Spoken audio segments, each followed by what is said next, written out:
పోయిన వారం నేర్చుకున్న భాగం ఏంటి? పోయిన వారం ఒక వ్యక్తి గురించి అక్క చెప్పింది, జ్యోతక్క చెప్పింది. ఏం చెప్పింది? ఎవరి గురించి చెప్పింది? గుడ్డివాడు. గుడ్డివాడు ఏ గ్రామానికి వచ్చాడు? ఎరుకో కాదు, బేనే, బెత్సైదా. యేసుప్రభు వస్తున్నాడన్న మాట విని ఆ బెత్సైదా గుడ్డివాడిని తీసుకొని వస్తారు కదా. తీసుకొని వచ్చినప్పుడు కొన్ని విషయాలు చూసినాం పోయిన వారం. యేసుప్రభు డైరెక్ట్గా కళ్ళ మీద చేయబెట్టి స్వస్థపరచవచ్చు కదా, అంతే కదా.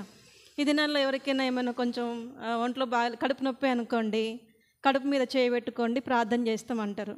ఒకవేళ తలనొప్పి అనుకోండి, సరే మేము డైరెక్ట్గా రాలేం కాబట్టి ఫోన్ చేస్తాం, నీకు ఎక్కడ బాధ ఉందో అక్కడ చేయబెట్టుకోండి, మేము ప్రార్థన చేస్తామని చెప్తారు. నడుము నొప్పి అయితే నడుము మీద పెట్టుకోమంటారు. అట్లా మరి ఇక్కడ వీడు వచ్చిన సమస్య ఏంటంటే గుడ్డితనం. మరి గుడ్డితనంతో వచ్చినప్పుడు యేసుప్రభు ఎక్కడ చేతులు పెట్టాలి? డైరెక్ట్గా కళ్ళ మీద చేతులు పెట్టాలి కదా. అందుకే కదా మనం 2వ రాజుల గ్రంథం 5వ అధ్యాయంలో చూస్తే నయమాను కుష్ఠవ్యాధితో బాధపడుతూ అక్కడికి వెళ్తాడు. ఎవరి దగ్గరికి? ఏ ప్రాంతానికి వెళ్తాడు? షోమ్రోనుకి వెళ్తాడు. షోమ్రోనుకి వెళ్ళినప్పుడు కనీసము ఎలీషా బయటకన్నా వస్తాడా? బయటికి రాడు. అప్పుడు కోపం వస్తుంది. నయమాన్ ఏమంటాడు?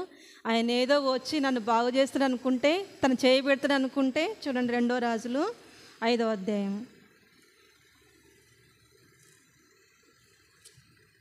2వ రాజులు 5వ అధ్యాయము 10-11 వచనాల్లో ఇక్కడ ఈ మాట ఉంటుంది.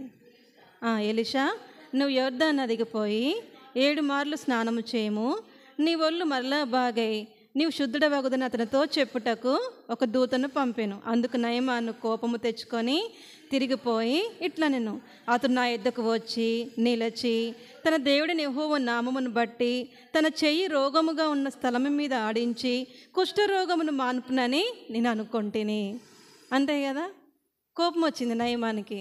నేను ఇంత దూరం ప్రయాసపడి వచ్చినా ఆ వ్యక్తి ఏదో బయటకు వచ్చి నాకు ఎక్కడైతే రోగం ఉందో యేసు నామం అంటే ఆయన వినే ఉండొచ్చు యేసు నామం గురించి, అంతే కదా. వినప్పుడు ఎందుకు చెప్తాడు ఈ మాట?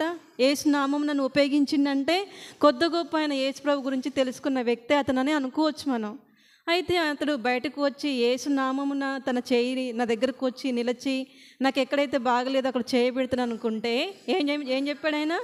నువ్వు వెళ్ళి స్నానం చేయమని చెప్తాడా అని మహాకోపం వస్తుంది నయమానికి. అట్లా ఇక్కడ కూడా గుడితనంతో వచ్చినప్పుడు యేసుప్రభు డైరెక్ట్గా కళ్ళ మీద చేతులు పెట్టి స్వస్థపరచవచ్చు. కానీ ఫస్ట్ ఏం చేశాడు యేసుప్రభు? ఆ ప్రాంతం నుంచి, ఆ బెత్సైదా అనే ఊరు నుంచి వెలుపలికి తీసుకొని పోయాడు. ఎందుకు వెలుపలికి తీసుకుపోయాడో కొన్ని కారణాలు కూడా నేర్చుకున్నాం. బెత్సైదా అంటే అక్కడ ఎవరున్నారు? మారు మనసు పొందని ప్రజలు ఉన్నారు. ఎక్కడుందన్నమాట? మత్తయి సువార్త 11వ అధ్యాయము 11వ అధ్యాయము 20-21 వచనాలలో చూడండి. పిమ్మట ఏ పట్టణములలో ఆయన విస్తారమైన అద్భుతములు చేసినో ఆ పట్టణములు వారు మారు మనస్సు పొందుకపోవటం వలన ఆయన వారిని ఇట్లు గద్దింపసాగిను. అయ్యో కొరాజీనా, అయ్యో బెత్సైదా, మీ మధ్యన చేయబడిన అద్భుతములు తూరు సీదోను పట్టణములలో చేయబడిన ఎడల ఆ పట్టణములు వారు పూర్వమే గోనెపట్ట కట్టుకొని బూడిద వేసుకొని మారు మనసు పొంది యుందురు. ఎందుకు యేసుప్రభు తిరిగి మరలా బెత్సైదాలో చేయకుండా బెత్సైదా నుంచి ఎందుకు బయటకు తీసుకుపోయాడంటే ఆల్రెడీ బెత్సైదా దేవుడు చాలా అద్భుతాలు చేశాడు. కొరాజీనా ప్రాంతంలోనూ బెత్సైదా ప్రాంతంలోనూ ఏం చేశాడు ఆయన? అద్భుతాలు చేశాడు, స్వస్థలు చేశాడు. కానీ వాళ్ళు ఏం చేయట్లే, మనసుని మార్చుకోవట్లే. అందుకనే ఆ బెత్సైదా ప్రాంతం నుంచి ఆయన బయటకు వెలుపలికి తీసుకొని పోయి ఆయనకు బయటకు తీసుకుపోయిన తర్వాత అప్పుడు ఉమ్ము రాశానికి దేవుడు స్వస్థనిస్తాడు. ఇచ్చి ఒక మాట చెప్తాడు. ఏమని చెప్తాడు? నువ్వు ఎక్కడికి వెళ్ళవద్దని చెప్తాడు. నువ్వు మరలా తిరిగి బెత్సైదాలోనికి వెళ్ళిపోతే మరలా నీ మనోనేత్రంలో ఏమవుతాయి? మూయబడిపోతాయి. అప్పుడు మరలా నువ్వు గుడ్డివాడివి అయిపోతావు. అప్పుడు ఎవడో ఒక నీకు త్రోవ చూపించాల్సి వస్తుంది. నీ అంతటా నువ్వు నడవలేవు కాబట్టి నువ్వు ఎక్కడికి వెళ్ళకూడదు, బెత్సైదాలోనికి వెళ్ళకూడదని చెప్పి ఆ యొక్క గుడ్డి వ్యక్తిని స్వస్థపరిచినట్లు మనం చూస్తాం. మనకి లూకా సువార్త 24వ అధ్యాయంలో కూడా ఆ ఎమ్మాయి అనే గ్రామానికి 2 శిష్యులు పోతూ ఉన్నప్పుడు యేసుప్రభు వారితో చాలా సంభాషణ చేస్తూ ఉంటాడు. చేస్తూ వాళ్ళని ఒక మాట గద్దిస్తాడు. మీరు ఏ సంగతుల గురించి మాట్లాడుకుంటున్నారు అన్నప్పుడు, నీకు ఇది తెలియదా, ఇప్పుడు ఇదే న్యూస్ మారిమోగిపోతా ఉంది ఎక్కడ చూసినా అని చెప్పేసి వాళ్ళు యేసుప్రభుకి ఒక సమాధానం చెప్తారు. చూడండి ఎక్కడొచ్చిందంటే ఆ మాట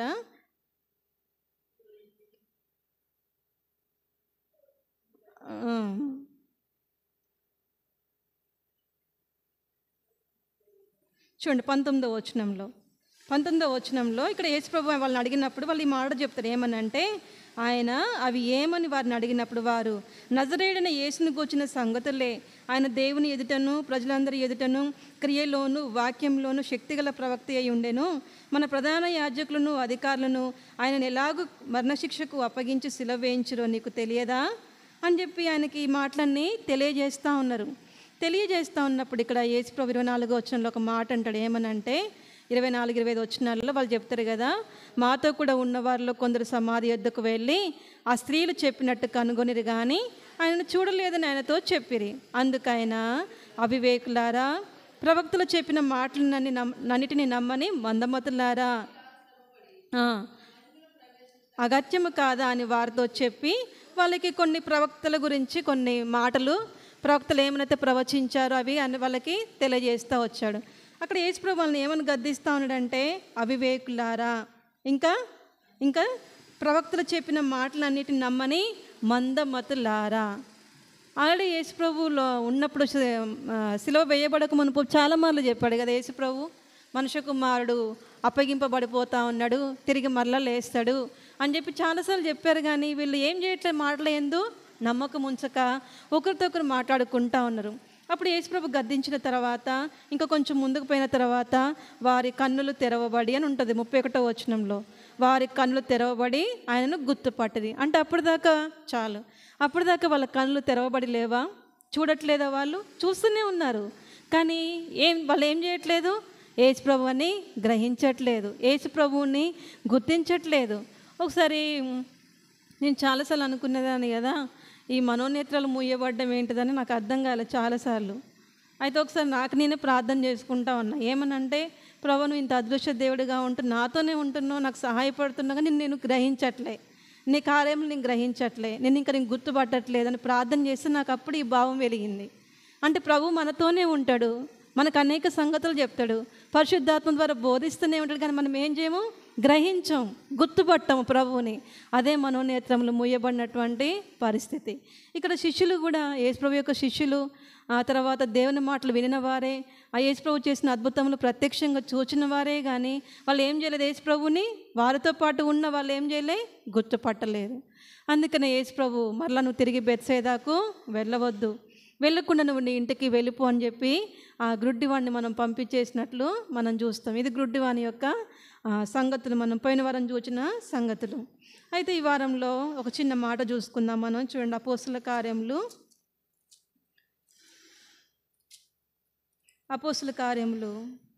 14వ అధ్యాయం. అపోస్తుల కార్యములు 13వ అధ్యాయం. మనం ఈ 13వ అధ్యాయం అంతా చదువుకుంటూ పోతూ ఉంటే ఈ అపోస్తులైనటువంటి పౌలు ఎట్లా ఇశ్రాయేలు ప్రజలు ఎట్లా రాజు కావాలని కోరుకున్నారు, దేవుడు ఎట్లా వాళ్ళకి రాజుని ఇచ్చాడు అని చెప్పేసి ఇక్కడ కొంత హిస్టరీ చెప్తూ ఉంటాడు అనమాట. ధర్మశాస్త్రం గురించి, మోషే గురించి చాలా సంగతులు వివరిస్తూ ఉంటాడు. వివరిస్తూ ఉన్నప్పుడు చాలామంది ఏం చేస్తూ ఉంటారంటే ఆ వాక్యాన్ని వినడానికి చాలామంది కూడి వస్తూ ఉంటారు. చూడండి ఇక్కడ 44, 45, 46 వచనాలు. మరుసటి విశ్రాంతి దినమున దాదాపుగా ఆ పట్టణమంతయు దేవుని వాక్యం వినుటకు కూడి వచ్చెను. యూదులు జనసమూహములను చూచి మత్సరముతో నిండుకొని దూషించుచు పౌలు చెప్పిన వాటికి అడ్డము చెప్పిరి. అప్పుడు పౌలును బర్నబాయు ధైర్యంగా ఇట్లనిరి, దేవుని వాక్యము మొదట మీకు చెప్పుట ఆవశ్యకమే, అయినను మీరు దాన్ని త్రోసివేసి మిమ్మును మీరే నిత్య జీవమునకు అపాత్రులుగా ఎంచుకొనుచున్నారు గనుక ఇదిగో మేము అన్యజనుల యొద్దకు వెళుచున్నాము. చాలు. ఇక్కడ వాళ్ళు వాక్యం చెప్తా ఉంటే యూదులు కాని ప్రజలు దేవుని మాటలు ఎంతో లక్ష్యం ఉంచుతూ ఉన్నారు. వాళ్ళంట దేవుని వాక్యం వినుటకు కూడి వచ్చాను అని ఉంటుంది ఈ మాట. అయితే అప్పుడు ఆ యూదులైనటువంటి ప్రజలు ఏం చేస్తూ ఉంటారంటే ఆ జన సమూహం చూచి వాళ్ళకి మత్సరం వచ్చేస్తుంది. కుళ్ళు, మత్సరం అంటే ఏంటి, మనకి మార్కు సువార్తలో ఉంటుంది మత్సరము. ఫుట్ నోట్లో ఏమని ఉంటుంది, చెడ్డ కండ్లు. కొంతమంది కండ్లు చెడ్డ కండ్లు ఉంటాయి. అంటే వాళ్ళు దేన్ని కూడా ఓర్చుకోలేరు. ఏంటిదంటే ఓర్చుకోలేరు, తట్టుకోలేరు. ఇదే మత్సరం. అందుకే సామెతల్లో ఒక మాట ఉంటుంది, మత్సరం ఎముకలకి కుళ్ళు. అసూయ కూడా ఏం చేస్తుంది, బుద్ధిహీనులని చంపేస్తుంది. కాబట్టి జాగ్రత్త పడాలి. మన జీవితాలలో అసూయ ఉన్నా సరే, మత్సరం అంటే ఓర్చుకోలేని తనం, తర్వాత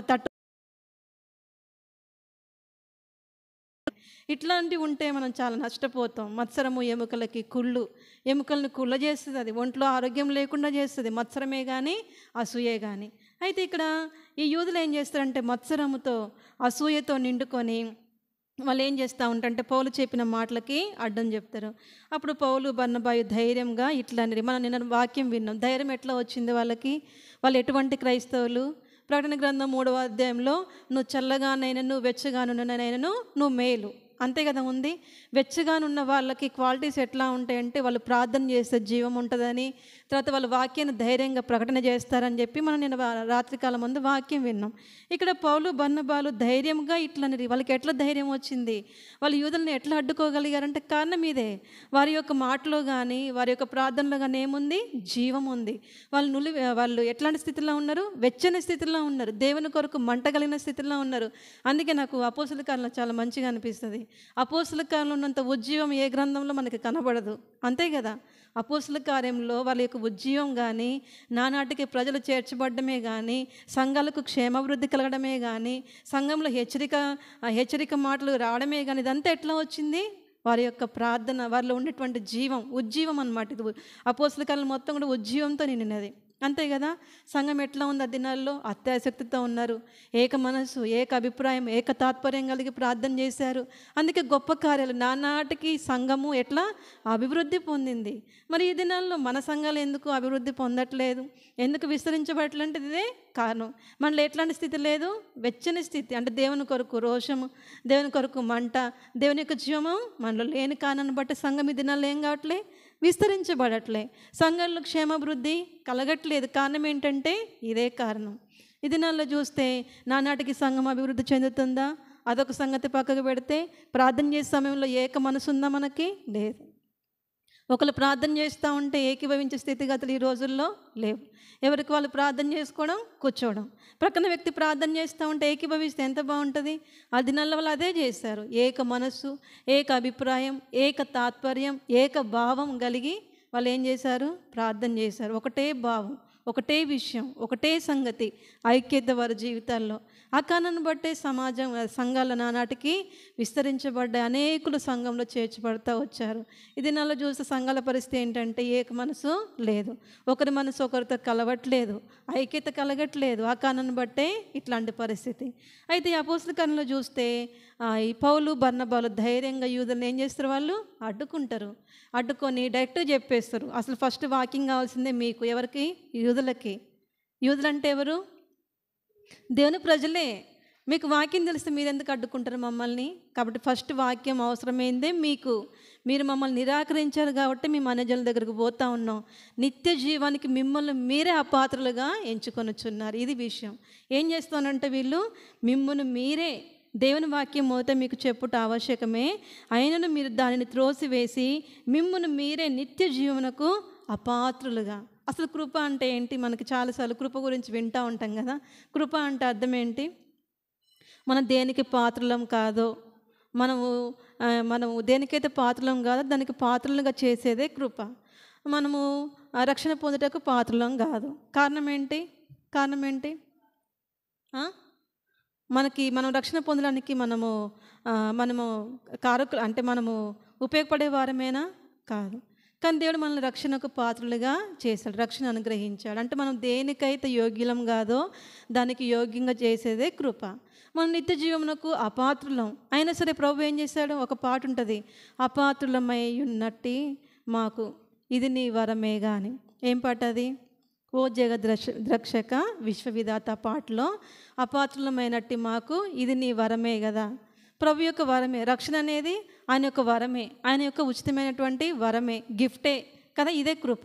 అయితే వీళ్ళు ఏం చేస్తూ ఉన్నారట? నిత్య జీవానికి పాత్రలం కాని వాళ్ళకి నిత్య జీవాన్ని మనకి ఇస్తూ ఉంటే వీళ్ళు ఏం చేస్తూ ఉన్నారట? మిమ్మును మీరే నిత్య జీవనకు అపాత్రులుగా ఎంచుకొని. ప్రభు మనల్ని అపాత్రులుగా ఎంచుకోవట్లేదు, కానీ వారికి వారే యూదులు ఏం చేస్తూ ఉన్నారు? వారికి వారే నిత్య జీవనకు అపాత్రులుగా ఎంచుకొని వచ్చిన్నారు కనుక మేము అన్యజనుల యొద్దకు వెళుచున్నాం. నిన్న రాత్రికాలం ముందు మనం ఇంకొక విషయం కూడా విన్నాం. ఎవరి గురించి? యవనస్తుడైనటువంటి ఒక అధికారి గురించి. చూడండి, మత్తయి సువార్త 19వ అధ్యాయం. మత్తయి సువార్త 19వ అధ్యాయము. 19వ అధ్యాయంలో ఇక్కడ 16 నుంచి 22 వరకు ఒక వ్యక్తి గురించి, ఇక్కడైతే ఏమని ఉంటుంది ఆయన గురించి, ఇదిగో ఒకడు ఆయన యొద్దకు వచ్చి అని ఉంటుంది. ఇంకొక దగ్గరేమో ఒక యవనస్తుడు అని ఉంటుంది. ఇంకొక దగ్గరేమో ఒక ధనవంతుడైన అధికారి అని ఉంటుంది ఒక వ్యక్తి గురించి. అయితే ఈ వ్యక్తికి ధనం ఉంది, అధికారం ఉంది, పైగా చూస్తే యవనస్తుడు. అయినా సరే యవనస్తుడు ఏం చేశాడంటే, ఇంకా మన మార్కు సువార్తలో చూస్తే సద్బోధకుడా అని పిలుస్తాడు. ఆయన దగ్గరకు వచ్చి మార్కు సువార్త 10వ అధ్యాయంలో ఈ సంగతే మరలా ఉంటుంది. సద్బోధకుడా అంటాడు. తర్వాత యేసు ప్రభువుని చూసి యేసు ప్రభుకి వంగి నమస్కారం చేస్తాడు. అంటే ప్రభు గురించి తెలుసు ఆ వ్యక్తికి కూడా, ధనవంతునికి, ఆ యవనస్తునికి తెలుసు కాబట్టే వచ్చి 16వ వచనంలో ఏమంటున్నాడు, ఇదిగో ఒకడు ఆయన యొద్దకు వచ్చి, బోధకుడా, నిత్య జీవము పొందుటకు నేను ఏ మంచి కార్యము చేయవలనని ఆయనను అడిగాను. వచ్చాడు, ప్రభువా నిత్య జీవం పొందుకోవాలంటే నేను ఎట్లాంటి మంచి కార్యములు చేయాలా, ఎట్లాంటి క్రియలు చేయాలా? మనం అంతకుముందు వారం నేర్చుకున్నాం. ఏంటి క్రియ అంటే, ఏది చేస్తే క్రియ చెప్పాను నేను మొన్న యోహాను సువార్త నుంచి. ఏంటి క్రియ? వాళ్ళు యేసు ప్రభు దగ్గరకు వచ్చి మేము కూడా ఎట్లాంటి క్రియలు చేయాలి ప్రభు అని అడుగుతారు. అప్పుడు యేసు ప్రభు ఒక మాట చెప్తాడు. ఏంటిది క్రియ?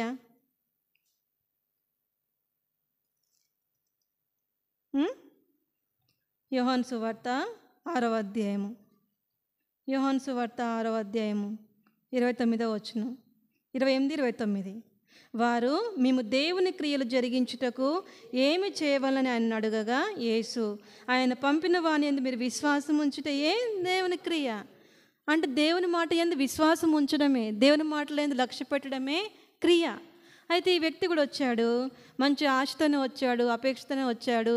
నేను ఎట్లాంటి క్రియలు చేయాలా, ఎట్లాంటి కార్యములు చేస్తే నేను నిత్య జీవానికి నేను పాత్రుడిని అవుతాను అని చెప్పి అడుగుతారనమాట. అయినప్పుడు ఇక్కడ యేసు ప్రభు చెప్తా ఉంటాడు కదా, ఏమని చెప్తాడు, నీవు జీవంలో ప్రవేశింపగోరిన ఎడల నువ్వు పోయి ఆజ్ఞలు ఫస్ట్ గై కొనుపో అంటే, ప్రభు బాల్యం నుండే నేను వీటిని అనుసరిస్తా ఉన్నా, నేను ఆజ్ఞలు అనుసరిస్తూనే ఉన్నా, నేను పొరుగు వాళ్ళని ప్రేమిస్తూనే ఉన్నా, తర్వాత నరహత్య చేయట్లేదు, నేను వ్యభిచరించట్లేదు, దొంగిలించట్లేదు, అబద్ధ సాక్ష్యం పలకట్లేదు, ఇంకా తల్లిదండ్రులు నేను ఏం చేస్తా ఉన్నా, సన్మానిస్తున్నా, పొరుగు వాడిని ప్రేమిస్తున్నా అని చెప్తున్నాడు. నేను ఎందుకు ఇవన్నీ చెప్తున్నానంటే, చూడండి ఇక్కడ యేసు ప్రభు చెప్తాడు ఏంటిది ఆజ్ఞలు ఏంటిదని. 18, 19 వచనాల్లో యేసు నరహత్య చేయవద్దు, వ్యభిచరింపవద్దు, దొంగిలవద్దు, అబద్ధ సాక్ష్యం పలుకవద్దు, తల్లిదండ్రులను సన్మానింపుము, నిన్ను వలె నీ పొరుగువాన్ని ప్రేమింపవలను అనునవి అని చెప్పాను. అందుకు ఆ యవనుడు అంటే అర్థం ఏంటి, ఆయన నరహత్య చేయట్లేదు, లేదా వ్యభిచరింపవట్లేదు, దొంగిలించట్లేదు, ఎవరి మీద అబద్ధ సాక్ష్యం పలకట్లేదు, తల్లిదండ్రులను సన్మానిస్తా ఉన్నాడు, నిన్ను వల్ల నీ పొరుగువాన్ని అంటే పొరుగువారిని కూడా ప్రేమిస్తూనే ఉన్నాడు. ఇవన్నీ నేను బాల్యం నుండే చేస్తున్నా ప్రభువా అంటే, ప్రభు అన్నాడు అయితే నీకు ఒకటి కొదువుగా ఉన్నది. ఏంటిది ఆ కొదువా అంటే, నువ్వు ఇంకా పరిపూర్ణతలోనికి రావాలా. ప్రభు యొక్క కోరిక కూడా అదే. మనం ఏదో కొంచెం నమ్ముకొని కొన్ని ఏదో దేవుని క్రియలను చూసి ఆగిపోవడం ఇష్టం లేదు. నేను చాలాసార్లు అనుకున్నా కదా, ఫిలిప్పీ పత్రికలో వెనుక ఉన్న వాటిని మరచి ముందున్న వాటి కొరకే ఉంటుంది. నేను అనుకున్న వెనుక ఉన్నవి వాటిని మరచి అంటే, ఒకవేళ లోకంలో చాలాసార్లు మనం వెనుక సంగతులు చూస్తాం కదా. ఇప్పుడు లోతు భార్య కూడా ఏం చేసింది, వెనుకకి అంటే లోకం వైపు చూడడం అని అర్థం. ఇక్కడ పౌలు భక్తుడు ఏమంటున్నాడు, వెనుక ఉన్నవి మరచి ఇంకా ముందుకే పరిగెత్తుతున్న. దానిలో అర్థం ఏంటిదంటే, ఇంకా నేను రక్షణ పొందుకున్నా, దేవుని యొక్క సువార్త చేస్తున్నా, ఇంక ఇంట్లో చాలా అనుకోవట్లేదు ఆయన. దాన్ని మరచి ఇంకా శ్రేష్టంగా ఇంకా ముందుకు పరిగెత్తాల దేవుని కొరకే. ప్రభు యొక్క పునరుద్ధానాన్ని ఇంకా నేను బలంగా గుర్తెరగాల. అది దాని అర్థం అంట. ఒకసారి నేను ఎవరు అంటే వాక్యంలో రాస్తే చదవడమో వినడమో చేసా ఈ మాట గురించి. వెనుక ఉన్న వాటిని మరచి అంటే మనం ఏం చేస్తూ ఉంటాం అంటే, తృప్తి పొందుకుంటూ ఉంటాం. ఒక గంట ప్రార్థన చేసినా కదా, ఈరోజు సరిపోద్దులే, లేకపోతే చర్చికి పోయి వచ్చా కదా, ఈరోజు చాలాసేపు వాక్యం చదువుకున్నా కాబట్టి ఈరోజుకి ఇది సరిపోతుంది అంటే అక్కడికే మనం తృప్తి పొందుతూ ఉంటాం. అయితే ఒక వ్యక్తి అట్ట భక్సింగ్ గారి దగ్గరకు వచ్చి, మీరు రోజుకి ఎన్ని అధ్యాయాలు చదువుతారని అడిగిండట ఒక వ్యక్తి వచ్చి. అయితే భక్సింగ్ గారు అన్నాడంట కదా, నాకు ఎప్పుడైతే సంతృప్తి కలుగుతుందో అప్పటిదాకా నేను చదువుతూనే ఉంటాను. మనం చాలాసార్లు బైబిల్ చదవడానికి కూర్చుంటాం, దేవుని యొక్క స్వరాన్ని వినలేము కొన్నిసార్లు. అయినా ఏం చేస్తాం, లేచిపోతూనే ఉంటాం ఇక. అవునా కదా, అరే నాకు ఈ వాక్యం నుంచి నాకు ఏం అర్థం కాలేదు, పెద్దగా నాకు ప్రభువు మాట్లాడినట్టు నాకేం అనిపించట్లేదు అని అనిపిస్తుంది, కానీ కూర్చోం, మనం కంటిన్యూ చెయ్యం. ఇంకా కొంచెం ముందుకు పోతే ప్రభు ఏమైనా మాట్లాడతాడేమో, ఇంకేమైనా తెలియజేస్తాడేమో, నాశ మనలో ఉండదు. ఈ రోజుకి చదివిన కదా, ఇంక ఇది చాలే, ఇదే మన జీవితం. అయితే ప్రభువుకి ఇట్లా ఇష్టం లేదు, ఆగిపోవడం ఇష్టం లేదు. నువ్వు పరిపూర్ణతలోనికి రావాలి. అందుకని అంటాడు కదా మత్తయి సువార్తలో, మీ పరలోకపు తండ్రి పరిపూర్ణుడు కనుక మీరు కూడా ఎట్లా ఉండాలా, పరిపూర్ణంగా ఉండాలా. అందుకే ఆవగింజతో పోలుస్తుడు. ఆవగింజంత విశ్వాసం అంటే చాలాసార్లు ప్రభు నువ్వు ఆవగింజంతే కోరుకున్నావు కదా ప్రభు, కొంచెం విశ్వాసం ఉంటే చాలు. ఇది కాదు, పరిపూర్ణత, సంపూర్ణతలోనికి మనం రావడమే ప్రభు యొక్క కోరిక. అందుకనే ఈ వ్యక్తి కూడా నేను ఎన్ని అనుసరిస్తూనే ఉన్న ప్రభు, ఇక నాకు కొదువేంటి, ఇంక నేను డైరెక్ట్ నిత్య జీవానికి నేను వచ్చేస్తా అంటే ప్రభు లేదు లేదు, నీకు ఇంకా కొదువు ఒకటి ఉన్నది. ఇంకా నువ్వు పరిపూర్ణతలోనికి రావాలంటే ఇదొక్క విషయం కూడా చెయ్యి, నువ్వు పరిపూర్ణతలోనికి వస్తావని చెప్పి ప్రభు చెప్తా ఉంటాడు. చెప్పినప్పుడు మరి ఆ వ్యక్తి పరిపూర్ణతలోనికి రావాలంటే ప్రభు చెప్పిన మాట ఏంటంటే 21వ వచనంలో, అందుకు యేసు, నీవు పరిపూర్ణుడ ఒకటకు కోరిన ఎడల పోయి నీ ఆస్తిని అమ్మి బీదలకి ఇమ్ము, అప్పుడు పరలోకమందు నీకు ధనం కలుగును, నీవు వచ్చి నన్ను వెంబడించమని అతనితో చెప్పాను. నీ ఆస్తిని అమ్మి బీదలకి ఇచ్చేసేయి, నువ్వు మాత్రం నన్ను వెంబడించు. ఎందుకంటే ఈ వ్యక్తి ధనవంతుడు. వాళ్ళ దగ్గర ఏముంటుంది, ఆస్తి ఉంటుంది. సామెతలో 2 పర్యాయంలో ఒక మాట రాయబడుతుంది, ధనవంతుని గట్ట వన ఆస్తి వనకు ఆశ్రయ పట్టణం అంట. తెలుసా మీకు? 2 సార్లు ఆ మాట వ్రాయబడుతుంది. చూడండి, సామెతల్లో ఈ మాట ఒక మాట ఉంటుంది, ధనవంతునికి వాని ఆస్తి వారికి ఆశ్రయ పట్టణం అంట. వాడికి అదే ఆశ్రయం కాబట్టి వాడు ప్రభు దగ్గరికి రాలేడు. ధనవంతునికి వాని ఆస్తే ఆశ్రయము, ఆశ్రయ పట్టణము అని ఒక మాట ఉంటుంది.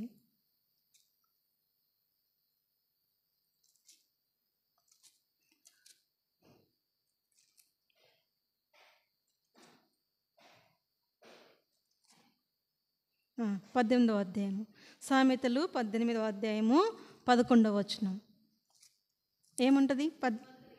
ధనవంతునికి వాని ఆస్తి ఎట్లాంటిదంట, ఆశ్రయ పట్టణం, ఎత్తైన ప్రాకారం. ధనవంతునికి వాని ఆస్తి ఆశ్రయ పట్టణం. అందుకనే సామెతలు 11:4లో ఉగ్రత దినమునందు ఆస్తి అక్కరకు రాదు, నీతి మరణం నుండి రక్షించును. ఇదొక వాక్యం. అయితే ధనవంతునికి ఏంటిదంటే వాని ఆస్తి వానికి ఆశ్రయ పట్టణం. వాళ్ళు యేసు ప్రభువుని ఆశ్రయంగా చేసుకోలేరు. అందుకని ఇక్కడ ప్రభు చెప్పాడు కదా, వాడి ధనవంతులకి వాళ్ళ ధనమే వాళ్ళ యొక్క ప్రాపకమని వాళ్ళు ఎంచుకుంటూ ఉంటారంట. కాబట్టి మీరు ధనవంతులు అవ్వడానికి మీరు ఆత్రపడవద్దని చెప్పి తిమోతి పత్రికలో కూడా ఉంటుందన్నమాట. అయితే ఇక్కడ ప్రభు చెప్తాడు కదా, నీవు నీ ఆస్తిని విడిచిపెట్టు, నీ ఆస్తిని బీదలకి ఇచ్చేసి నువ్వు వచ్చి నన్ను వెంబడించు. అంటే అర్థం ఏంటంటే ఆస్తి పైన నీకున్నటువంటి ఏంటిది అపేక్షను విడిచిపెట్టి నన్ను వెంబడించు, అప్పుడు నువ్వు పరిపూర్ణతలోనికి వస్తావు అన్నప్పుడు యవనస్తుడు ఏం చేశాడంటే అక్కడి నుంచి ఎట్లా వెళ్ళిపోయాడట, ఎట్లా వెళ్ళిపోయాడు? అయితే ఆ యవ్వనుడు మిగుల ఆస్తి గలవాడు కనుక ఆ మాట విని వ్యసనపడుచు వెళ్ళిపోయాను. ఇది నాలో ప్రభు కావాలా, ప్రభు చేసే అద్భుతాలు కావాలా, ప్రభు చేసే మేళ్ళు మనకి కావాలా, ప్రభువు మనకి కావాలా, కానీ ప్రభు బాటలు మనకి వద్దు. ఇది మన జీవితాల్లో ఈ దినాల్లో చాలామంది క్రైస్తవుల యొక్క పరిస్థితి ఇదే. ప్రభువు ఇచ్చే అన్నీ అనుభవించాలా, ప్రభువు నుంచి అన్నీ పొందుకోవాలా, ప్రభు నాకు అది కావాలి, ప్రభు నాకు ఇది కావాలి అని చెప్పి ఎంతో ఏడ్చి మరి సాధిస్తాం, ప్రభు దగ్గర తెచ్చుకుంటాం. కానీ ప్రభు మాటకి ఏం చేయము, విలువియ్యం, ప్రభు మాటకి చోటియ్యం, ప్రభు యొక్క మాటలు మనం లక్ష్య పెట్టము. అందుకని హెబ్రీ పత్రికలో ఉంటుంది కదా, యేసు అనే ప్రధాన యాజకుడు మనకున్నాడు కాబట్టి ఆయన మీద లక్ష్యం ఉంచాలని ఒకరోజు సంఘ ప్రార్థనలో వాక్యం విన్నాం మనం. ఆయన ఎందుకు లక్ష్యం ఉంచాలి. అయితే ఇప్పుడు రావడం మంచిగానే వచ్చాడు, యేసు ప్రభు దగ్గరికే వచ్చాడు, అంత బాగానే ఉంది. కానీ యేసు ప్రభు యొక్క మాటలకు ఏం చేయలేదు, ఆయన విలువ ఇవ్వలేదు, యేసు ప్రభు మాటకి లోబడలేదు, మిక్కిలి వ్యసనపడి అక్కడి నుంచి వెళ్ళిపోయి నిత్య జీవానికి అపాత్రుడిగా తను తానే చేసుకున్నాడు. యేసు ప్రభు చేశాడు అక్కడ? యేసు ప్రభు చేశాడా? చేయలే. తన్ను తానే యేసు ప్రభు చెప్పిన మాటలకి లోబడకుండా యేసు ప్రభు చెప్పిన మాట ఎందుకు వ్యసనపడి తన్ను తానే నిత్య జీవనకు అపాత్రునిగా ఆయన ఎంచుకున్నాడు. ఒకసారి నేను చాలాసార్లు చెప్పాను, జోసెఫ్ అన్న ఒకసారి ఫస్ట్ టైం ఖమ్మం వచ్చినప్పుడు నాకు ఈ వాక్యం ఆయన వాక్యం అసలు ఇది కానే కాదు, వాక్యం చెప్తూ మధ్యలో ఈ వాక్యం చెప్పి అన్నాడు కదా, ఆ యవనస్తుని వంటి ఒకడు నిత్య జీవమై ఉన్న యేసు ప్రభు దగ్గరికి వచ్చి నిత్య జీవాన్ని పోగొట్టుకున్నాడు, వాడంత దరిద్రుడు లేడని చెప్పాడు ఒకసారి అన్న. నాకు ఇప్పటికీ గుర్తే. నిత్య జీవమై ఉన్న యేసు ప్రభు దగ్గరికే వస్తున్నాం, నిత్య జీవం ఇస్తాడని తెలుసు, కానీ ఏం చేస్తా ఉన్నాడు, ఎట్లా కొంత చిన్న ఏమంటారు దాన్ని త్రుటిలో తప్పిన ప్రమాదం అని ఉంటుంది చూసావా, ఆ త్రుటిలోనే తప్పిపోయి ఏం చేస్తూ ఉన్నారు, నిత్య జీవానికి తమకు తామే అపాత్రులుగా చేసుకుంటా ఉన్నారు. కాబట్టి ఈ దినాల్లో మనకి ప్రభువు ఇచ్చే మేళ్ళు అన్నీ కావాలి, కానీ ప్రభు యొక్క మాటలు మనకి ఇష్టం లేదు. ప్రభు చెప్పే సంగతుల్ని మనం మనస్కరించం, ఇష్టపడము. కానీ ప్రభు చేసే మేళ్ళు మాత్రం మనకు కావాలి. ప్రభు ఇచ్చే నిత్య జీవం కావాలా, ప్రభు ఇచ్చే రక్షణ కావాలా, ప్రభు ఇచ్చే అన్నీ కావాలి, కానీ ప్రభు యొక్క మాటలు మనకి వద్దు. అట్లా ఉంటే కష్టం. మనకు మనమే స్వనాశనానికి, నిత్య జీవానికి మనం ఏం చేస్తూ ఉంటాం, మనము అపాత్రులుగా ఎంచుకొనుచున్నామని చెప్పి పౌలు బర్నబా అక్కడ ధైర్యంగా యూదులతో చెప్తా ఉంటాడు. నాకు తెలిసి ఈ వ్యక్తి కూడా ఒక యూదుడే. ఈ వ్యక్తి కూడా దేవుని నమ్ముకున్నవాడు కాబట్టే చిన్ననాటి నుంచే ఇంకొక పత్రికలో ఉంటుంది, ఇంకొక సువార్తలో ఉంటుంది, బాల్యం నుండి అనుసరిస్తున్నా అంటే సండే స్కూల్ కూడా తెలుసు ఈ వ్యక్తికి. యూదుడే ఈ వ్యక్తి, అన్నీ తెలిసిన వ్యక్తే. కానీ చివరికి దేన్ని పోగొట్టుకున్నాడు ఆయన? నిత్య జీవాన్నే పోగొట్టుకుంటూ వచ్చాడు. కాబట్టి అందుకని మనకి యోహాను సువార్తలో కూడా మొట్టమొదటి యేసుప్రభుకి ఎంతమంది శిష్యులు? 12 మంది. ఎంతమంది శిష్యులు యేసుప్రభుకి? మొత్తం ఎంతమంది శిష్యులు? ఎంతమంది శిష్యులు? ఎంతమంది వెనకకి వెళ్ళిపోయారు యేసుప్రభు యొక్క మాటకి నొచ్చుకొని? ఎంతమంది వెళ్ళిపోయారు? అనేకులు వెళ్ళిపోయారా? చూడండి, లూకా సువార్తలో వాళ్ళని సువార్తకి పంపించేటప్పుడు ఎంతమందిని? ఇద్దరిద్దరిని కరెక్టే. ఎంతమంది కౌంట్ నీకు? లూకా సువార్త 10వ అధ్యాయము. ఇక్కడ మనం ఇవన్నీ చదవంగానే 13 నుంచి 16 వచనాలలో మనం ఇందాక చదువుకున్న భాగమే. అయ్యో కొరాజీనా, అయ్యో బెత్సైదా, వీటిని గురించి చదువుకున్నాం కదా. అయితే 17వ వచనం చదవండి. ఆ 70 మంది శిష్యులు సంతోషంతో తిరిగి వచ్చి, ప్రభువా, దెయ్యములు కూడా నీ నామం వలన మాకు లోబడుచున్నవని చెప్పగా. చాలు. ఎంతమంది? ఫస్ట్ యేసు ప్రభుకున్న శిష్యులు 70 మంది శిష్యుల్ని ప్రభువు ఏర్పరచుకొని ఇద్దరిద్దరు చొప్పున గ్రామంలోనికి పంపించి అన్నిటిపైన అధికారం ఇస్తాడు శిష్యులకి. అప్పుడు శిష్యులు కూడా సువార్తకి వెళ్ళొచ్చి ఎంత సంతోషపడతారంటే, ప్రభువా, మేము కూడా నీ నామంలో దయ్యాలు వెళ్ళగొడుతున్నాం, మేము కూడా స్వస్థలు చేస్తూ ఉన్నాం, తెగ సంతోషపడతా ఉంటే ప్రభువు చెప్తాడు కదా, ఓరి పిచ్చోళ్ళారా, దీనికోసం కాదు మీరు సంతోషపడవలసింది. దేనికి సంతోషపడాలంట? 20వ వచనం.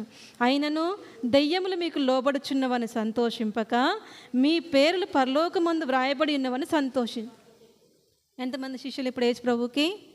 70 మంది శిష్యులు. మొదటిలో 70 మంది శిష్యులను పిలిచి వాళ్ళకి సువార్తకు పంపించి అన్నిటిపైన ప్రభు అధికారం ఇస్తే ఎంతమంది వెళ్ళిపోయినట్లు? ఇప్పుడు 12 మంది మిగిలారని చెప్పారు కదా. ఎంతమంది వెళ్ళిపోయినట్లు మరి యేసు ప్రభు దగ్గర నుంచి?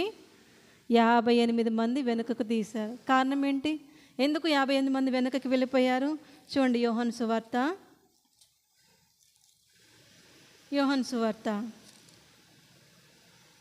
6వ అధ్యాయం. యోహాను సువార్త 6వ అధ్యాయం. ఇదంతా మనం చదవం, కానీ మనకి ఇక్కడ 52 నుంచి 59 వచనాల్లో కొన్ని మాటలు చెప్తా ఉంటాయి యేసు ప్రభు. ఏమనంటే, మీరు నా శరీరం తిని నా రక్తం త్రాగుతేనే కానీ మీలో మీరు జీవం గలవారు కారు అని చెప్పి ఇవన్నీ చెప్తా ఉన్నప్పుడు 60-61 వచనం చదవండి. ఆయన శిష్యులలో అనేకులు ఈ మాట విని, ఇది కఠినమైన మాట, ఇది ఎవడు వినగలడని చెప్పుకొనిరి. యేసు తన శిష్యులు దీన్ని గూర్చి సనుగుకొనుచున్నారని తనకు తానే ఎరిగి వారితో ఇట్లా, నేను దీని వలన మీరు అభ్యంతరపడుచున్నారా? అలాగైతే మనుష్య కుమారుడు మునుపున్న చోటునకు ఎక్కుట మీరు చూచిన యెడల ఏమందరు? శరీరం కేవలము చాలు. మరి ఎందుకు వీళ్ళు? అబ్బో, ఇది చాలా కఠినమైన మాట. ఆయన శరీరం తినడం ఏంటి? ఆయన రక్తం తాగడం ఏంటి? అది తాగుతేనే మీలో మీరు జీవం గలవారని చెప్పడం ఏంటి? ఈయన మాటలేంటి? అసలు ఆయన ఏ భావంతో చెప్తున్నాడో అర్థం చేసుకోకుండా వాళ్ళు ఏం చేశారు? ఇది చాలా కఠినంగా ఉన్నాయి, ఈయన మాటలు చాలా కఠినంగా ఉన్నాయి, కష్టం, ఈయన వెంబడించడం చాలా కష్టం అని చెప్పి ఎంతమంది శిష్యులు వెనకకు తీసినారు? 58 మంది శిష్యులు వెనుక తీసినప్పుడు 66 వచనం. అప్పటి నుండి ఆయన శిష్యులలో అనేకులు వెనుక తీసి మరి ఎన్నడూ ఆయనను చూడు ఎంత కఠినపరుచుకున్నారు హృదయాల్ని కదా. యేసుతో తిరిగిన వారు, యేసు ప్రభు దగ్గర నుంచి ఏమంటే పవర్స్ పొందుకున్న వాళ్ళు 70 మంది శిష్యులు. దయ్యాలను వెళ్ళగొట్టడం అంటే మాటలా, రోగులను స్వస్థపరచడం అంటే మాటలా, వారు ఎక్కడికి పోతే ఇంటికి సమాధానం రావడం అంటే మాటలా, ఇన్ని అద్భుతాలు చేసిన వారు, యేసు ప్రభువుని చూచిన వారు, యేసు ప్రభు యొక్క మనసును ఎరిగిన వారు, అటువంటి వారట వెనుకకు తీసి మళ్ళీ ఎన్నడూ ఆయన వెంబడించలేరు. ఇంకెప్పటికీ ఆయన దగ్గరికి రావడానికి వాళ్ళు ఇష్టపడలే. కారణం ఏంటంటే ఇది ఎంతో కఠినమైనటువంటి మాట అని చెప్పి ఆనాటి నుండి అనేకులు వెనుకకు తీసి మరి ఎన్నడూ ఆయనను వెంబడింపలేదు. అప్పుడు యేసు ప్రభువు మిగతా శిష్యులు మిగిలిపోయారు కదా 67వ వచనంలో. కాబట్టి యేసు మీరు కూడా వెళ్ళిపోవాలని ఉన్నారా అని 12 మందిని అడగగా సీమోను పేతురు, ప్రభువా ఎవని యొద్దకు వెళ్ళుదము? నీవే నిత్య జీవపు మాటలు గలవాడవు, నీవే దేవుని పరిశుద్ధుడవని మేము విశ్వసించి ఎరిగి ఉన్నామని ఆయనతో చెప్పాను. అప్పుడు ప్రభు వచ్చి మరి వాళ్ళంతా వెళ్ళిపోయారు కదా, ఇంకా మరి మీరెందుకు మీరు కూడా వెళ్ళిపోండి మిగతా 12 మందిని అడిగాడు యేసు ప్రభు. అడిగినప్పుడు పేతురు అంటాడు, నిజంగా ఇది పేతురుకి దేవుడు ఇచ్చిన బయలుపరుపు. ఎవరు పడితే వాళ్ళు సాదాసీదగా యేసు ప్రభుని వెంబడించలేరు, ఎవరు పడితే వాళ్ళు సాదాసీదగా యేసు ప్రభు యొక్క మాటలను అంగీకరించలేరు. అయితే యేసు ప్రభు వచ్చి అడిగాడు అనమాట, మిగతా 12 మంది శిష్యుల్ని అడిగాడు, మరి మీరు కూడా వెనకకి వెళ్ళిపోతారా అని చెప్పినప్పుడు పేతురు ఏమంటాడు, సీమోను పేతురు, ప్రభువా ఎవని యొద్దకు వెళ్ళుదము? నీవే నిత్య జీవపు మాటలు గలవాడవు, నీవే దేవుని పరిశుద్ధుడు అని మేము విశ్వసించి ఎరిగి ఉన్నామని ఆయనతో చెప్పాను.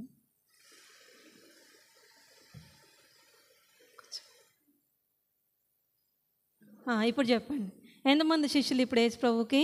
70 మంది శిష్యులను ఏర్పరచుకొని వాళ్ళకి అన్నిటిపైన పవర్స్ని ఇచ్చి వాళ్ళకి ఎంతో ఇప్పుడు ఒక వ్యక్తి వెళ్ళి అక్కడ ఒక అద్భుతం చేసి వస్తే, దెయ్యాన్ని వెళ్ళగొట్టి వస్తే ఆ వ్యక్తికి ఎంత పాపులారిటీ వస్తుంది. అరే పలానా వ్యక్తి దగ్గర దెయ్యాన్ని వెళ్ళగొట్టాడు ఈ పాస్టర్ గారు, ఇంకెక్కడ దెయ్యాలు పట్టిన ఈ పాస్టర్ గారినే పట్టకపోతారు. ఎందుకని?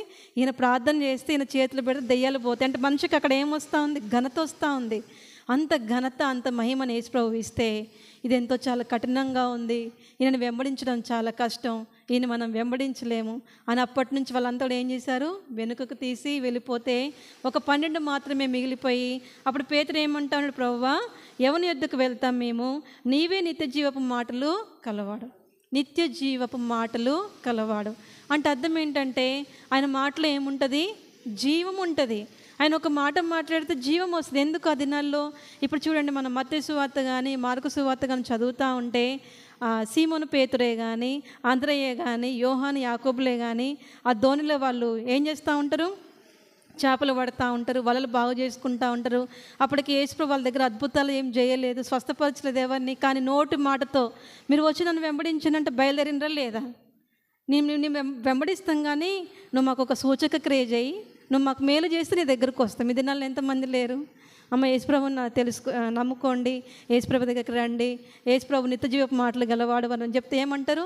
ఆయన మాకు మేలు చేస్తే ఖచ్చితంగా మేము వస్తామండి.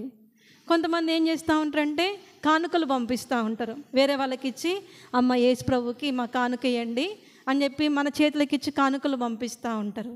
అయితే ప్రభు కోరుకునేది ఇదా? కానుక కోరుకుంటాడా ప్రభు? ఎందుకు కోరుకుంటాడు కానుకలు? ఇట్లాంటివి చూడండి, హగ్గయి గ్రంథంలో ఈ మాట ఉంటుంది. హగ్గయి ఏమంటాడు యేసు ప్రభు? ఇవన్నీ నాకు అవసరమా అంటాడు. హగ్గయి గ్రంథము 2వ అధ్యాయము 8వ వచనం, వెండి నాది, బంగారు నాది, ఇదే సైన్యంలోకి అధిపతియగు యెహోవా. చాలామంది బంగారం వేస్తూ ఉంటారు, యేసు ప్రభుకి వెండిని ఇస్తూ ఉంటారు. ప్రభు ఏమంటాడు? అసలు వెండి బంగారాలు ఎక్కడి నుంచి వచ్చినాయి? నీళ్ళు లేకుండా వెండి బంగారాలు నాకు ఇవ్వడానికి నాకెందుకు ఇవన్నీ?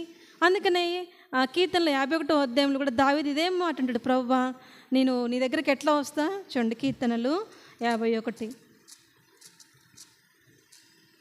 కీర్తనలు 51వ అధ్యాయము 16వ వచనం, నీవు బలిని కోరువాడవు కావు, కోరినెడల నేను అర్పించదును, దహన బలి నీకు ఇష్టమైనది కాదు, విరిగిన మనసే దేవునికి ఇష్టమైన బలులు. దేవా విరిగి నలిగిన హృదయం నీవు అలక్ష్యము చేయవు. ఇక్కడ దావీదు చెప్తా ఉన్నాడు, ప్రభువా నువ్వేమైనా బలులు కోరితే నీకు బలి ఇద్దును. ఎద్దును కావాలా, మేక కావాలా, గొర్రె కావాలా, కోడె కావాలా, శ్రేష్టమైన ఏమైనా కావాలా, ఏదైనా అర్పిస్తా కానీ ఆయన అట్లాంటివి కోరేవాడు కాదు. కారణం ఏంటిది? ఆయన ఎందుకు కోరేవాడు కాదు? చూడండి, 1000 కొండల మీద పశువులు కూడా నావి కాదా అని చెప్తాడు ప్రభు. ఎక్కడుంటుంది ఆ మాట? కీర్తనల్లోనే 1000 కొండల మీద పశువులు నావే కదా, దేన్ని నాకు మీరు అర్పిస్తారు అని చెప్పి ఒక మాట ఉంటుంది. 57 అధ్యాయంలో ఉంటుంది.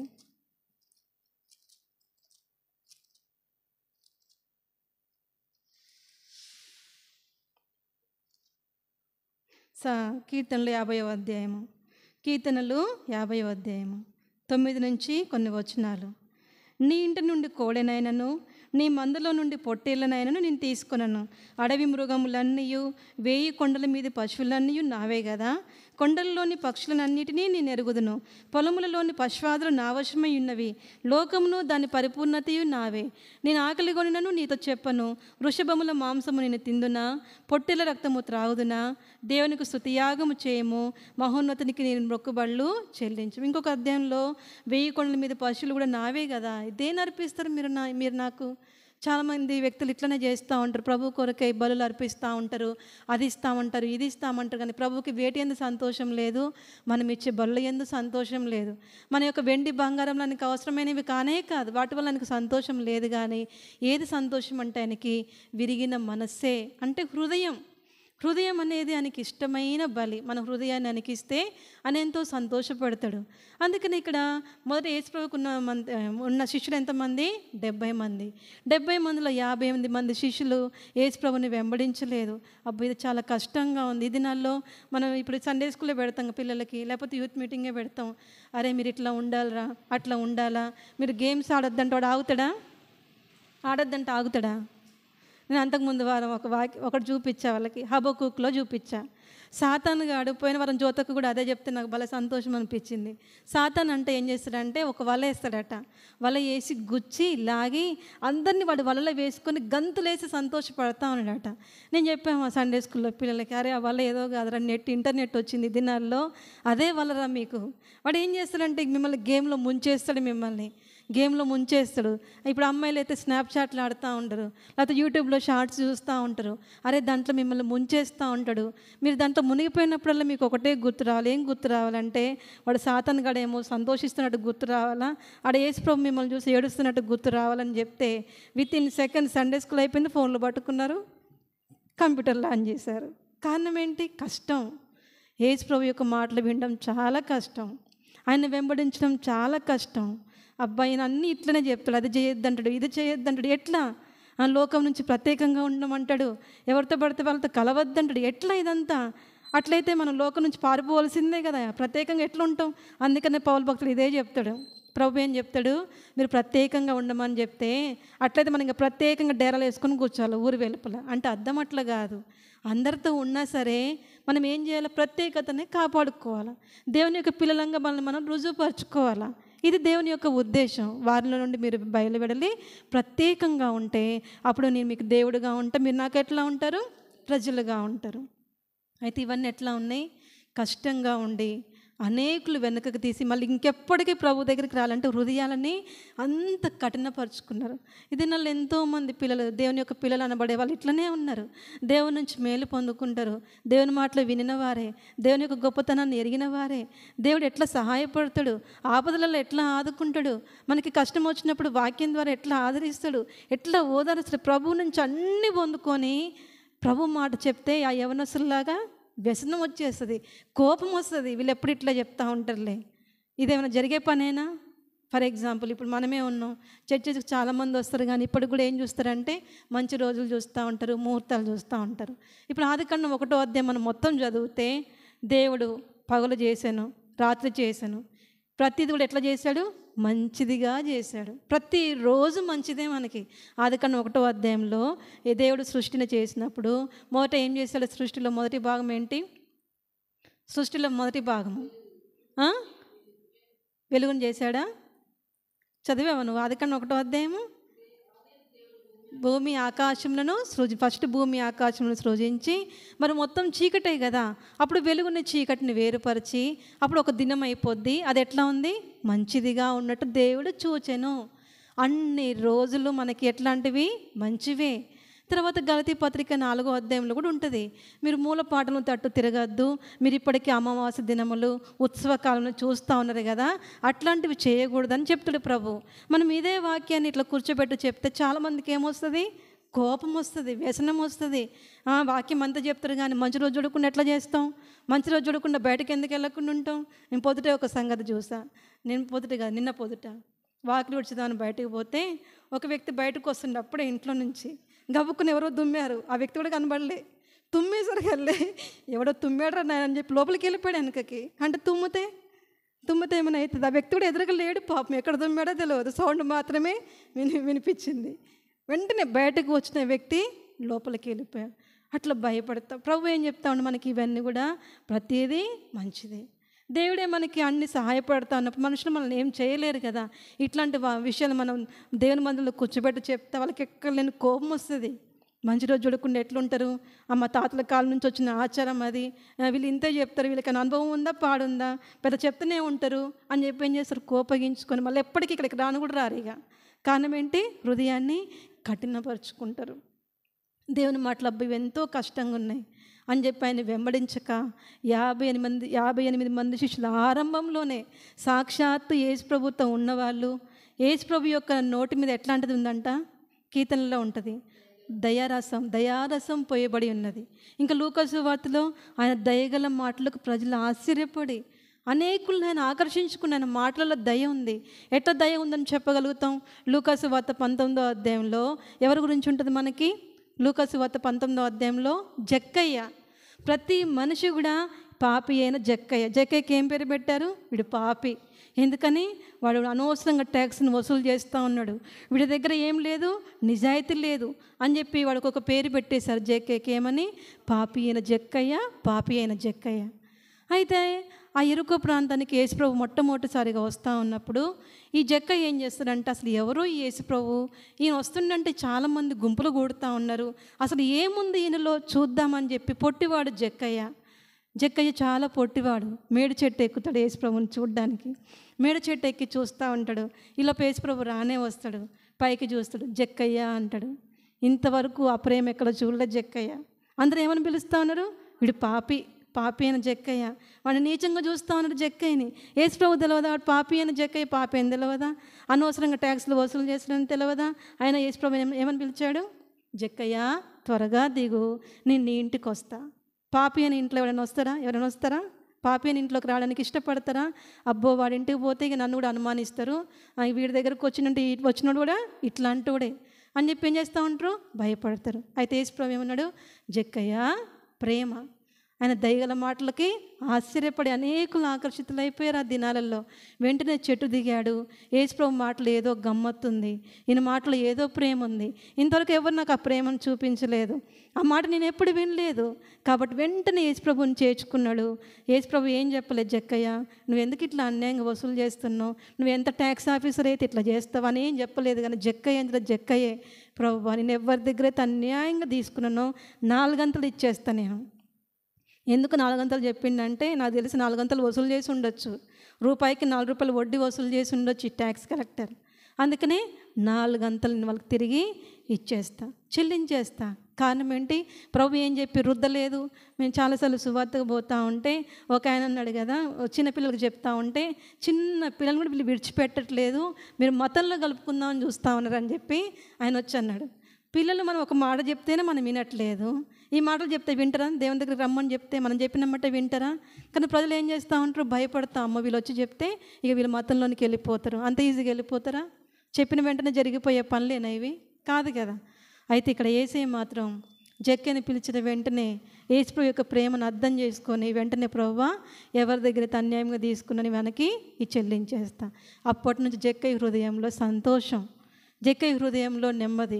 ఇంకొక స్త్రీ కూడా చూస్తాం, యోహాను సువార్త 8వ అధ్యాయంలో వ్యభిచారమందు పట్టబడిన స్త్రీ. ఎందుకు ఇవి చెప్తుందంటే ఆయన మాటల్లో ఏముంటుంది? దయ. దానికోసమే ఎగ్జాంపుల్.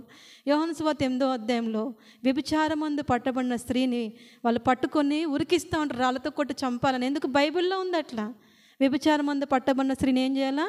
రాళ్ళు కొట్టి చంపేయాలి, కఠినమైన శిక్ష అది అని చెప్పి చిన్నోడు మొదలుకొని పెద్దోడి వరకు రాళ్ళు పట్టుకొని వచ్చారు. ఏం చేయడానికి? ఆమె విసిరేయడానికి. అప్పుడు ఆమె పరిగెత్తుకుంటా యేసుప్రభు దగ్గరికి వచ్చింది. ప్రతి వాడు రెడీగా పట్టుకున్నాడు రాయి. ప్రభు నువ్వు అడ్డం జరిగితే మేము ఆమె మీద రాయి విసిరేస్తాం, ఎందుకంటే ఈమె వ్యభిచారంలో పట్టబడింది, రెడ్ హ్యాండెడ్గా మేము పట్టుకొని తీసుకొచ్చినాం అన్నప్పుడు ప్రభు ఏమని చెప్తాడు? మీలో ఎవడైతే పాపం లేని వాడు ఉంటాడో ఫస్ట్ వాడు రాయేయండి అంటే ఒక్కడన్నా వేసాడా? ఆమె బయటకు వ్యభిచారం చేసినట్టు కనబడింది. మరి నీ ఆలోచన ఎట్లుంది, నా ఆలోచన ఎట్లా ఉంది? మీకు ఆ హృదయ ఆలోచనలు అంత మంచిగా ఉన్నాయా? మీరు పాపం చేయకపోతే కంపల్సరీ మీరు రాయి వేసేయచ్చు అంటే ఒక్కడు కూడా వేయలే. కారణం ఏంటి? అంటే వారి ప్రతి ఒక్క హృదయం ఎట్లా ఉంది? పాపపు ఆలోచనలతో నిండిపోయింది. యోహాను సువార్త 8వ అధ్యాయము. అక్కడ ఫుట్ నోట్లో కూడా ఒక మాట ఉంటుంది చూడండి. యోహాను సువార్త 8వ అధ్యాయం 9వ వచనంలో, వారు ఆ మాట విని పెద్దవారు మొదలుకొని చిన్నవారి వరకు ఒకని వెంట ఒకడు బయటికి వెళ్ళిరి, యేసు ఒక్కడే మిగిలిన. అయితే కింద ఏముంది చూడండి, 2 ఫుట్ నోట్ 2 అని చూసి 1 మనసాక్షి చేత గద్దింపబడినవారు. మీలో పాపం లేని వాడు మోట రాయి అనగానే మనసాక్షి గద్దిస్తూ ఉంది. రేపు పిచ్చోడా, నువ్వు ఇప్పుడే కదా వాడిని తిట్టేసి వచ్చినావు, ఇప్పుడే కదా వాడిని కొట్టేసి వచ్చినావు కదా. బైబిల్ ప్రకారము పొరుగు వాడిని దూషించినది పాపమే, చాలా సెన్సిటివ్. నువ్వు ఇప్పుడే కదా తిట్టు వచ్చింది అని చెప్పి మనసాక్షి గద్దిస్తూ ఉన్నప్పుడు ఒక్కడు కూడా ఒక రాయి వేయడానికి తెగించలే. ఎక్కడికక్కడ వెళ్ళిపోయినప్పుడు యేసుప్రభు అప్పుడు ఏమని పిలిచాడు ఆమెని? 11వ వచనం, యేసు తల ఎత్తి చూచి అమ్మ. పిలుస్తారు అట్లా అమ్మ అని? వ్యభిచారం అందు పట్టబడిన వాళ్ళని, త్రాగుబోతుల్ని, తిరుగుబోతుల్ని, తర్వాత కొంతమంది దగ్గర నీతే ఉండదు, అన్యాయంగా ఉంటారు, వాళ్ళ దగ్గర మనం ప్రేమిస్తామా? ప్రేమించి మాటలు బట్టి పిలుస్తామా వాళ్ళని? కానీ యేసుప్రభు ఇక్కడ ఏమంటాడు? అమ్మా శిక్ష విధించారని నీకంటే. లేదు ప్రభు అంటే ప్రభు కూడా ఏమంటాడు? నేను కూడా నీకు శిక్ష విధింపను, నీవు వెళ్ళి ఇంకెప్పుడు కూడా నువ్వు పాపం చేయకమ్మా, మళ్ళీ తిరిగి నువ్వు వ్యభిచారంలోకి వెళ్ళిపోకమ్మా, నేను కూడా నీకు శిక్ష వేయను అని. ఎవరికి శిక్ష వేయడానికి భూమి మీదకి రాలేదైనా, అందరిని రక్షించడానికే, అందరిని నీతిగా చేసుకోవడానికే యేసుప్రభు వచ్చాడు కదా. కాబట్టి నేను కూడా నీకు శిక్ష విధింపనమ్మా. ఆయన మాటలు ఏముంది? ప్రేమ, ఆయన మాటలో దయ. ఇవన్నీ ప్రత్యక్షంగా చూచిన శిష్యులే 58 మంది వెనుకకు తీసి మళ్ళీ ఎప్పుడు కూడా యేసుప్రభుని చూడలే వాళ్ళు. ఇంక మేము రాము, యేసుప్రభు దగ్గర రాము, ఆయన మాటలు మేము వినలేము, ఆయన మాటలు చొప్పున మేము చేయలేము. వారికి వారే నిత్య జీవానికి అపాత్రులుగా వాళ్ళకి వారు ఏం చేసుకున్నారు? ఎంచుకొంచున్నారు. అట్లా మనం కూడా దేవుని దగ్గరకు వస్తున్నాం. మనం ప్రతినిత్యం దేవుని దగ్గర నుంచి దేవుడు మనకి కనబడ్డు. ఆయన ఆత్మస్వరూపి, అదృశ్యుడిగా ఉంటాడు, మనతోనే మన ప్రక్కనే ఉంటాడు. కనబడినటువంటి ప్రతి క్రియల నుంచి మనల్ని విడిపిస్తూ ఉంటాడు, నాశనం నుంచి తప్పిస్తూ ఉంటాడు, ఆపదల నుంచి విడిపిస్తూ ఉంటాడు. కానీ మనం గ్రహించమియన్ని గ్రహించకుండా ఏమడు ప్రభు నాకు అది ఇవా ఇది ఇవని అడుగుతాం. సరే ప్రభు ఇస్తాడు, కానీ ప్రభు మాటలేంది మనము ఏం చేయము? లక్ష్యం ఉంచము, లక్ష్య పెట్టము. ప్రభు యొక్క మాటలేంది లక్ష్య పెట్టకపోతే ప్రభు ఎంతో బాధపడతాడు. అందుకే మిగతా వాళ్ళని కూడా అడిగాడు, మీరు కూడా వెళ్ళిపోరాదండి. ఇంకెందుకంటే ప్రభు మేము వెళ్ళాం, ఎంతమంది పోతే మాకేందయ్యా, మేము మాత్రం నిన్ను విడిచిపెట్టం, ఎందుకంటే నీవే నిత్య జీవపు మాటలు గలవ, నీ దగ్గరకు వస్తే మాకు జీవం ఉంటుంది, నిన్ను విడిచిపెట్టిపోతే మళ్ళీ మాకు నాశనమే కలుగుతుంది అయ్యా అని చెప్పి ఆనాటి నుంచి పేతురు వాళ్ళు ఏం చేశారు? యేసు ప్రభుని వెంబడించారు, యేసు ప్రభుని అనుసరించారు. యేసు ప్రభు తర్వాత యేసు ప్రభు అంటే పరిచర్యను ఎవరు చేయగలిగారు? వెంబడించిన శిష్యులే చేయగలిగారు. కాబట్టి ఇది నాన్న మందిరానికి వస్తున్నాం, మనం దేవుని యొక్క మాటలు వింటున్నాం, మనం దేవుని యొక్క వాక్యం మన దగ్గరకు వస్తున్నప్పుడు మనం ఏం చేస్తున్నాం? మన హృదయాల్ని అబ్బా వీళ్ళు చెప్తారు కానీ ఇది చేయడం అసాధ్యం, ఇది మనం చేయలేం, మనం ఏదైతే చేయలేమో అది చేయడానికి దేవుడు కృపణిస్తున్న సంగతిని మర్చిపోతాం. మనం ఫర్ ఎగ్జాంపుల్ రమ్మంటాం, పలానా టైంకి మీటింగ్ ఉందంటే నేను రాలేను, నాకు ఆరోగ్యం బాగలేదు. కరెక్టే, మనకి ఎవరికి బాగోదు నేను కాదనట్లే, కానీ ఆరోగ్యం బాగలేకపోయినా ప్రభు సహాయపడుతున్న కృప కొరకే మనం ఎవరం కూడా ఏం చేయట్లే? వేడుకోవట్లే. ప్రభుకి ఎంత బాధ కదా, ఎంత వేదన ప్రభుకి. కాబట్టి ప్రభు దగ్గరకు వస్తున్నాం, మనం ప్రభు యొక్క శక్తిని ఆశ్రయిస్తున్నామా? ప్రభు మాటకి లోబడుతున్నామా? లేకపోతే వ్యసనపడిపోతూ ఉన్నామా? చాలాసార్లు మందిరానికి వస్తాం, దేని వాక్యం చెప్తా ఉన్నప్పుడు నా గురించే చెప్తా ఉండు మొత్తం అని చెప్పి కోపం తెలిపోతారు మందిరంలో నుంచి బయటికి. ఎవరు వచ్చి చెప్పారా మనకి? ఇక ఆ వ్యక్తి వస్తాడు, ఆయన ఇట్లాంటి పనులు చేస్తూ ఉన్నాడు, ఖచ్చితంగా నీకు తగ్గట్టు వాక్యం చెప్పండి వచ్చి ఎవరు చెప్పరు మనకి. పరిశుద్ధాత్మ దేవుడే ఎవరికి ఏ వాక్యం అవసరమో ప్రభు బయలుపరుస్తూ ఉంటారు. ఉన్న వాళ్ళకి ఎట్లా ఉంటుంది? కఠినంగా అనిపిస్తుంది. నా గురించే చెప్తాడు, నా గురించి ఎవరో చెప్పారు, అందుకే ఈమె నా గురించి ఇట్లా చెప్తా ఉంది అని మందిరం అయిపోయేసరికి వ్యసనం, కోపం తెలిపోతారు బయటికి. కానీ ఇది ప్రభు నన్ను ప్రేమించి నన్ను గద్దిస్తుందని గ్రహించలేకపోతూ ఉన్నారు. మనం మత్తయి సువార్త 19వ అధ్యాయంలో చూస్తే ఇంకా దేవనసుడు మార్కు సువార్త 10వ అధ్యాయంలో స్పష్టంగా ఉంటుంది, యేసు తన్ని ప్రేమించి అని. ఇదొక్క మాట చూసుకొని ముగించుకుందాం. మార్కు సువార్త 10వ అధ్యాయం, మార్కు సువార్త 10వ అధ్యాయము 21వ వచనం. యేసు అతన్ని చూచి అతన్ని ప్రేమించి. చాలు, ప్రభు మనకి ఏదైనా మాట చెప్తుండంటే మనల్ని ప్రేమించే తండ్రి మాత్రమే కుమారుని శిక్షిస్తాడు. పిల్లలకి ఎట్లుంటుందంటే తండ్రి కొడితే ఎప్పుడు చూసినా నన్నే తిడతాడు, ఎప్పుడైనా నన్ను ఎప్పుడు చూసినా నన్నే కొడతాడు అని విసుక్కుంటూ ఉంటారు. కానీ దాంట్లో ఏముంది? ప్రేమ ఉంది. తండ్రి ప్రేమించే తండ్రి కుమారుని శిక్షించి గద్దించు రీతిగా అని ఉంటుంది వాక్యం. ప్రేమించేవాడే గద్దిస్తాడు, ప్రేమించేవాడే శిక్షిస్తాడు. అరే వాటి బోద్దురా, అట్లా చేయొద్దురా అని గద్దిస్తూ ఉంటాడు. అయితే ప్రభువు కూడా ఆ యవనస్తుని అధికారిని ప్రేమించి, యేసు అతన్ని ప్రేమించి, అయ్యా నువ్వు ఆస్తిలో చిక్కబడిపోయి ఉన్నావు, ఫస్ట్ నువ్వు ఆస్తి మీద నీ యొక్క ధనం మీద నువ్వు నమ్మకం, అంటే ధనం మీద నీ యొక్క వ్యామోహాన్ని తీసివేసుకొని నన్ను వెంబడించినప్పుడు వాడికి చాలా కోపం వచ్చింది ఆ యవనస్తునికి. నా ఆస్తి నేను విడిచిపెట్టాలా? ఎట్లా విడిచిపెట్టాలా? ఎందుకని వాని ఆస్తి ఆశ్రయ పట్టణం, అదే వానికి పురం, అదే వానికి ప్రాకారం. ఇది నాలో చాలామంది ఆస్తిని బట్టి ఎంత ధైర్యంగా ఉంటారంటే, డబ్బు ఉంటే ఏ రోగం వచ్చినా ఏం కాదులే, డబ్బు ఉంది కదా ఎంతైనా ఖర్చు పెడతాం. మీరు చూడండి అన్ని హాస్పిటళ్ళల్లో ఎంతైనా పెడతామంటారు, కానీ మనుషులు బ్రతుకుతున్నారా? ఆస్తి కాపాడుతుందా? ఆస్తి మనుషులను కాపాడుతుందా? అసంభవం అది. ఒక వ్యక్తి కాపాడబడాలన్నా, ఒక వ్యక్తి బ్రతికించబడాలన్నా దేవుడి దయ ఉండాలి, అవునా కదా? కానీ చాలామంది ఆస్తిని ఆశ్రయంగా చేసుకొని మాకేం కాదు, ఎంత ఖర్చైనా మేము పెట్టుకోగలుగుతాం అని చెప్పి ఆస్తిని ఆధారం చేసుకుంటారు, కానీ ప్రభు దగ్గరికి రారు. ప్రభు మేము పెట్టగలుగుతాం కరెక్టే, కానీ నీ దయ ఉండాలి కదా అయ్యా, బ్రతికించని అడగరు. అంత ఆస్తి మొత్తం పాడు చేసుకొని చివరికి ప్రభు దగ్గరికి వచ్చి, అయ్యా ఎన్నో ప్రయత్నాలు చేసినాం బాగా కాలేదు, చివరిగా ప్రభు దగ్గరికి వస్తారు ఎవరు? ధనవంతులు. అందుకనే మార్కు సువార్త 5వ అధ్యాయంలో కూడా 12 ఏండ్ల నుంచి రక్తస్రావం కలిగినటువంటి స్త్రీ, రక్తస్రావ రోగము కలిగిన స్త్రీ డబ్బులన్నీ వ్యయపరుచుకొని అని ఉంటుంది.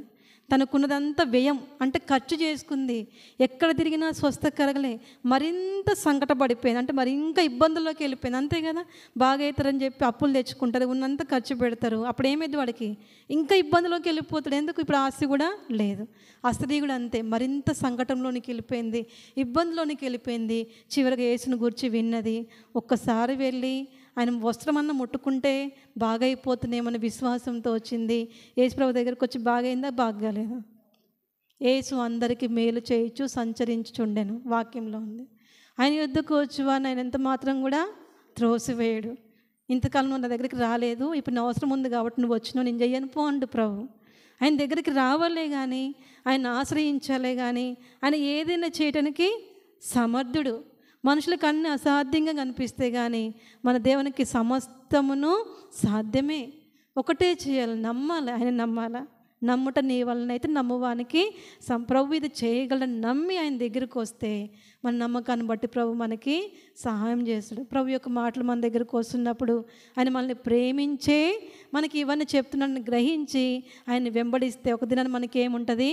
నిత్య జీవం ఉంటుంది. అంతేగాని ఈ మాటలు చాలా కఠినంగా ఉన్నాయి, వీళ్ళు ఇంతే చెప్తారు కానీ ఎట్లా జీవిస్తాం, మనం ఇట్లా జీవించలేము, ఫోన్ చూడకుండా ఎట్లా ఉండగలుగుతాం, ఆదివారం రోజు పెళ్ళిళ్ళు వస్తే పెళ్ళిళ్ళకి పోకుండా ఎట్లా ఉండగలుగుతాం, వెళ్ళకపోతే వాళ్ళు దుఃఖపడతారు కదా, బాధపడతారు కదా, ఇవన్నీ ఆలోచనలు వచ్చి ఏం చేస్తాం?